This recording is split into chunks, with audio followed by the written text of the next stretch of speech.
Hello mga kablagadag. Ayan na naman, meron na naman akong isang ipapakita sa inyo. Ito yung putong kamuting kahoy. Ayan. Sarap oh. Kamuting kahoy yan. Ginawang puto. Masarap yan.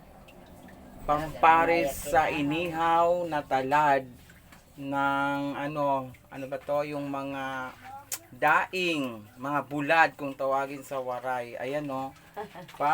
Paborito yan ng iba dyan. Kaya, tignan nyo maigi. Ayan, oh. Ginbutan ba yung asukar? Oo, may ruby. Oo, mayroon daw itong asukar at saka nyog. Para sumarap. Ayan, oh. Perfect.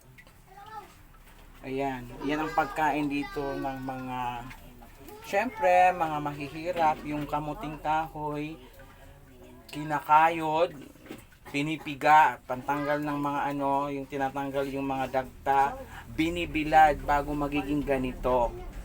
Ayan. Pero masarap to. Isa sa mga paborito kong gawin sa kamuting kahoy. O, di ba? Ayan o. Pak. O, ayan guys. Takam na kayo ah. Okay guys. Maraming salamat sa panonood at sa mga hindi pa nakasubscribe sa aking channel, please paki-subscribe po. Thank you for watching guys.